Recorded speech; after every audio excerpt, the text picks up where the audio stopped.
मरहबा collection mall, readymade कपड़ों का भरपूर खजाना, jeans pant, T shirt, cargo pant, night pant, बच्चे और बच्चियों के लिए अच्छे खूबसूरत और उम्दा ड्रेस। पता याद रखें, जमुर हाई स्कूल मेन रोड, जैतून हजीन मस्जिद के पास, मालदा चौक, मालेगांव। बिस्मिल्लाहिर्रहमानिर्रहीम व बिही नस्तईन। वक्फ एक्ट 2025 के सिलसिले में all India Muslim personal law board की कोशिशें और काविशें जारी हैं। All India Muslim personal law board की जानिब से ये तय किया गया था कि 13 जुलाई तक हम लोग एहतजाज करेंगे और मुख्तलिफ जलसे होंगे, जुलूस निकाले जाएंगे, धरना दिया जाएगा, बत्ती गुल तहरीक होगी, इसी तरह और सरगर्मियाँ जारी रहेंगी। और 13 जुलाई के बाद हम लोग अपने एहतजाज में मज़ीद मजबूती लाने की मेहनत करेंगे। इस सिलसिले में all India Muslim personal law board आगे की हिकमत अमली तय करके फिर इस सिलसिले में अपनी हिदायत जारी करेगा।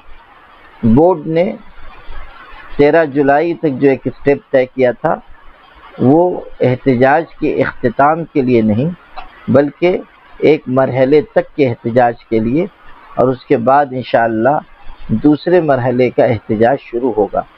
बोर्ड ने ये ऐलान कर रखा है कि हम लोग अपनी सरगर्मियाँ जारी रखेंगे और इस कानून की वापसी के लिए जो कुछ किया जा सकता है वो इंशाअल्लाह करते रहेंगे।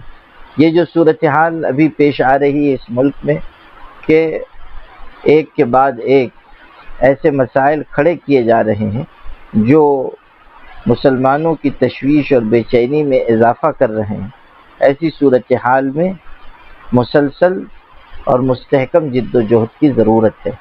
All India Muslim personal law board और दीगर मिली तंजीमें इसके लिए पुरअज़्म हैं और अल्लाह ने चाहा तो वक्फ के सिलसिले में जो सरगर्मियाँ हैं वो जारी रहेंगी, अल्लाह ने चाहा तो।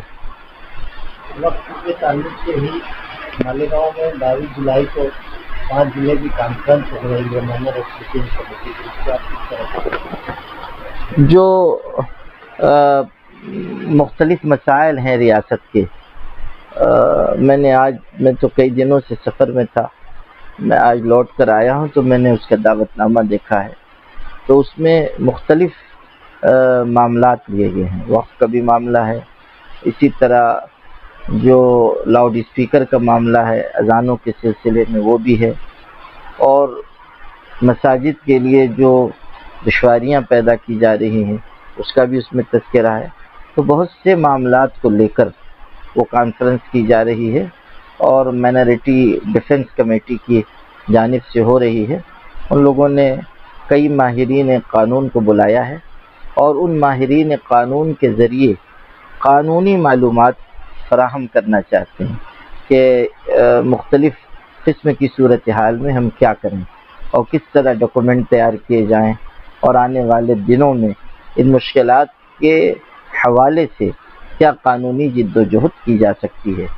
तो मेरा ख़्याल ये है कि अगर कानूनी आगाही फराहम की जा रही है और इन सब मामलात पर कोई कोशिश की जा रही है तो एक अच्छी कोशिश है। अलबत्ता ये है कि अभी इस मामले में हम लोगों को ज़्यादा से ज़्यादा आगे बढ़ने और पेशरफ्त करने की ज़रूरत है, इसलिए कि अभी भी देख लीजिए कि बम्बई में बहुत मुश्किल खड़ी की जा रही है लाउड स्पीकर को लेकर। अभी बकरीद के मौके पर जो जानवरों का मामला हुआ पूरी रियासत में अलग अलग हिस्सों में, वो भी बहुत तशवीशनाक है। ये ठीक है कि आप कानून की बात कर रहे हैं, लेकिन कानून का नाम लेकर आप परेशान मत कीजिए।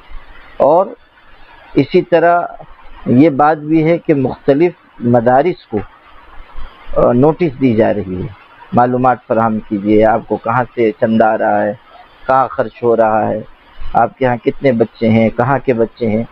तो ऐसे कारगुजार इदारे जिन्होंने इस मुल्क की आज़ादी की लड़ाई में हिस्सा लिया है उनके साथ इस तरह का बर्ताव मुनासिब नहीं है। तो इस तरह के मसाइल पर इन हज़रात ने कॉन्फ्रेंस रखी है और कोशिश कर रहे हैं। जो भी कोशिश करे, अगर अच्छी कोशिश है तो उसकी तहसीन करनी चाहिए।